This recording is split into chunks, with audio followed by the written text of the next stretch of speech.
Everyone, I hope you're all doing well.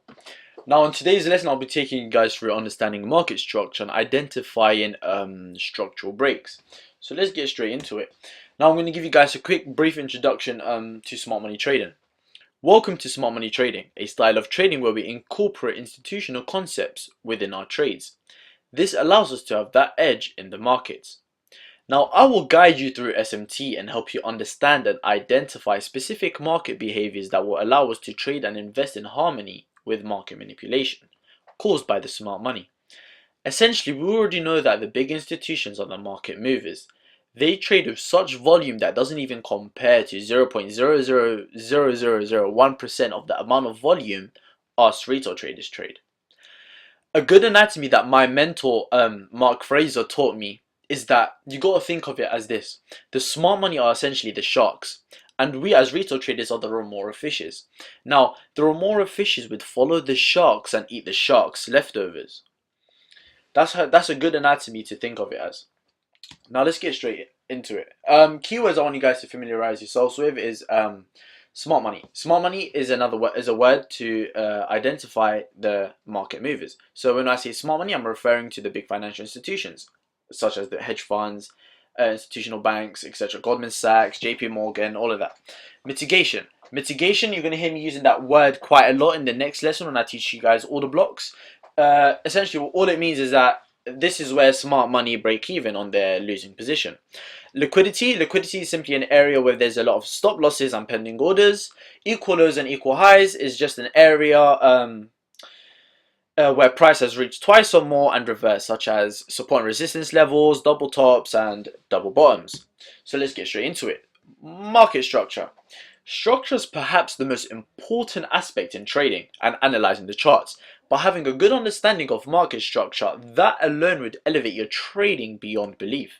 So in this lesson, I'll be going over the different types of market trends and structural breaks. Now, these three basic market movements are comprised of four swing points. Now, before I get onto that, let's identify these three basic market movements. One, we have a bullish sentiment, which is referred to as an uptrend. It's when price is printing a series of higher highs and higher lows. And then we have a ranging market. Is when price is printing equal highs, equal lows. Essentially, you can call it support and resistance levels. Support and resistance levels. Is when price is just not doesn't really have a direction. It's just moving sideways. A bearish sentiment, referred to as a downtrend, is when price is printing a series of lower highs and lower lows. So like I said, these basic market movements are comprised of four key swing points: higher highs, higher lows, and lower highs. Now, if you aren't already familiarized by these key swing points, I'm going to go through them with you. So in an uptrend scenario, this would be our lower high, right? So when price pulls back and then impulses, it closes above that recently created lower high, therefore creating a higher high. Now, same thing that goes for the lows. This was our lower low, essentially the lowest phase of the move over to the upside. But when price impulses and pulls back, it closes above that low, therefore printing a higher low. Does that sort of make sense? Now, and again, for a downtrend, this would have been the highest point, which is the higher high. Price impulse is down, creating a higher low, pulls back, but closes below that higher high, therefore leaving us a lower high, and then so on, so on. Price impulses, closes below this low, therefore creating a lower low. Now, if I just show you an example on GU, right over here, we can clearly see prices printing a series of higher highs and higher lows, right? So as we can see here, this was a lower high, then we have a lower low. Price impulses over to the upside, closing above this lower high over here, therefore printing a new higher high. When price then pulls back, it fails to close below this low, therefore creating a higher low. And then price impulses over to the upside, closing above this higher high, therefore creating an even higher high. And then so on, so on. And then this is an example of a downtrend.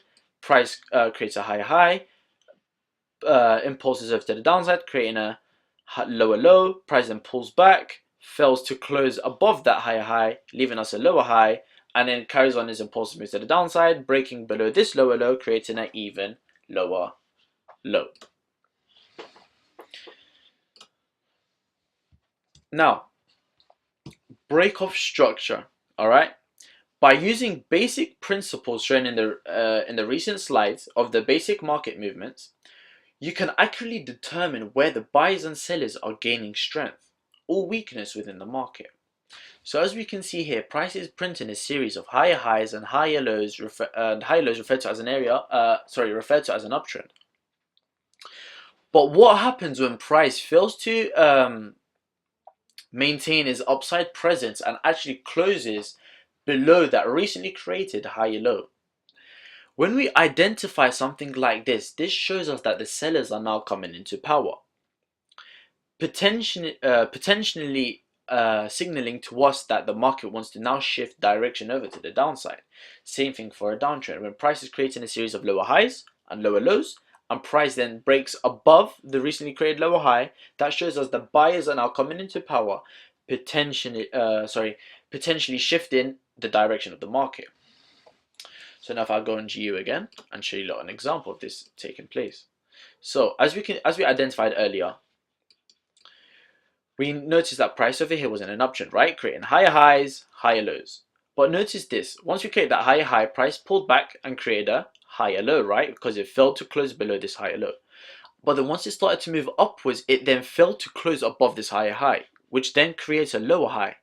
And then the move after this lower high closes below that recent higher low. This therefore now prints a lower low. Now once we identify this break of structure, we now know that the market wants to shift direction. And as we can see here, once we got that break of structure, market was now moving over, shifts its direction over to the downside. But then look what happens here. So we now know over at this point over here, we're in a downtrend, right? Because price creating lower highs and lower lows. But notice what happens here. So this was our recently created lower high. When price moves over to the downside, it failed to create a lower low. It failed to close below this low. But then what did it do? It impulsed above that recent lower high, therefore printing a new higher high. This is then what we identify as a break of structure. So now we now know that the buyers are coming into power. So now once we got that break of structure, what do we see now? Price is printing higher highs, higher lows. Now if I just zoom into this area over here, we identified that we were in an uptrend, but now at this point over here, what does this look like to you? A ranging market. Price is simply creating equal highs and equal lows. When you have a scenario like this, I personally stay away from the charts until I get a break of structure to either the upside or to the downside. Once I get that break of structure, that's when I start to look for buy or sell opportunities. Trend reversals. Now I'll be taking you guys through break of structures with signals towards a continuation in trend. So as you can see right over here, price is clearly printing higher highs and higher lows. Now, how do you know price is continuing its move to the upside? Once price creates that new higher high and prints that higher low, and then it impulses above that recently created higher high, that is identified as a break of structure. But this is identified as a break of structure which signals a continuation in trend, because it shows that price is still, the buyers are still in power, as none of the lows were broken, only the highs were broken, which allows us to look for opportunities to buy into the market. So as you can see over here, we had that break of structure, right? Price then pulls back.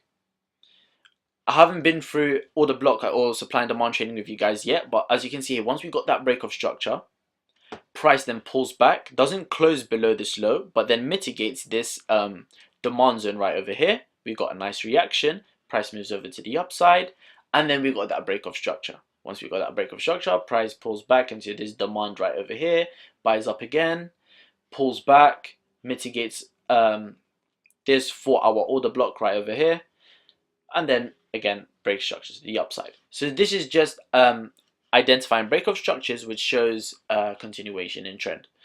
But once price closes below this low over here, that's identified as a break of structure which signals a trend reversal. So if I just show you guys an example on GU again, right over here. So, all right, sweet. So once we identify that price broke structure, we can start to look for buying opportunities, right?